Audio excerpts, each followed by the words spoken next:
In 2008, a team of researchers pointed ground-penetrating radar at the Giza Plateau, the same desert that has been studied, measured, and excavated for over 200 years. What they found stopped them cold: a network of tunnels and chambers stretching deep beneath the surface.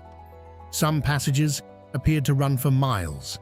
The scale was unlike anything on record. Within weeks, the Egyptian government shut the project down. The site was sealed. The researchers were asked to leave, and the data, to this day, has never been officially released to the public. So what did they actually find down there? And why doesn't anyone want you to know?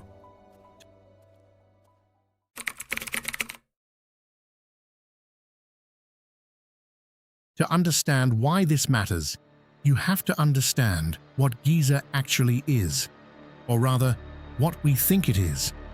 For the past 2 centuries, the official story has been simple.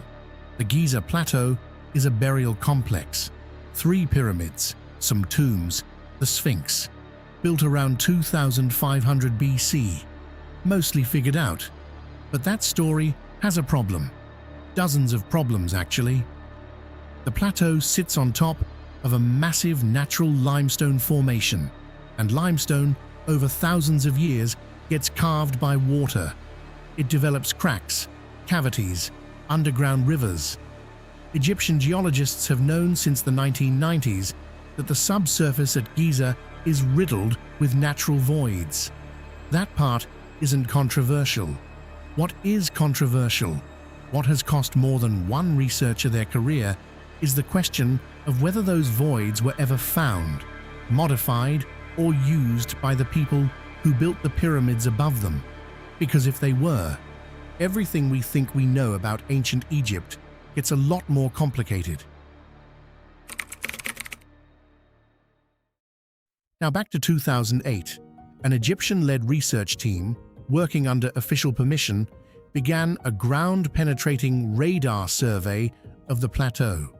GPR technology sends electromagnetic pulses into the ground and maps what bounces back. It's used in archaeology worldwide, completely standard, but the readings they got at Giza were not standard. Beneath the plateau, the radar revealed what appeared to be an extensive subterranean network: corridors, open spaces, and at least one large chamber located roughly 30 meters below the surface, positioned almost directly beneath the Sphinx. A chamber the size of a room, maybe bigger. The team was excited. This was potentially one of the most significant archaeological finds in modern history. They filed their report. They applied for permission to dig. And then, nothing. The Supreme Council of Antiquities, which controls all archaeological access in Egypt, declined to authorize further investigation. No official reason was given. The researchers' access to the site was quietly revoked.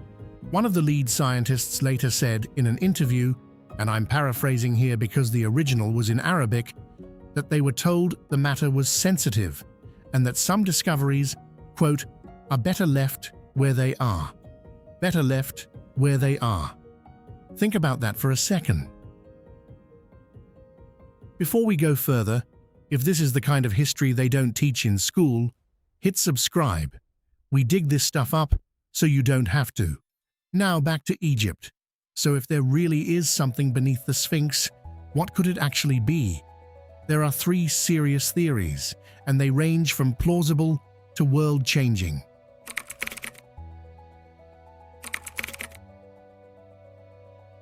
The most conservative explanation is hydraulic infrastructure. Some Egyptologists believe the tunnels, if they exist as described, were part of an ancient drainage or water storage network. The Nile flooded regularly. Managing water beneath a massive construction site would have been an engineering necessity. Not glamorous, but logical.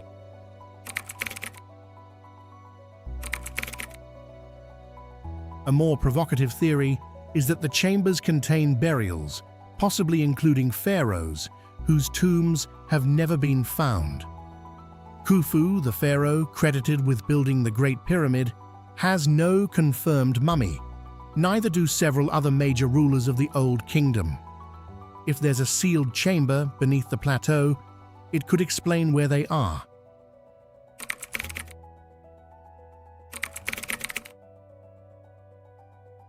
And then there's the theory that Egyptologists officially refuse to discuss. Ancient texts, including some from Coptic Christian manuscripts and early Arabic sources, describe a legendary underground library beneath Giza, a place where the knowledge of a previous civilization was stored before some kind of catastrophe wiped it out. The ancient Egyptians called it the Hall of Thoth. Later writers called it the Hall of Records. Now, this could be mythology. Probably is. But here's the thing.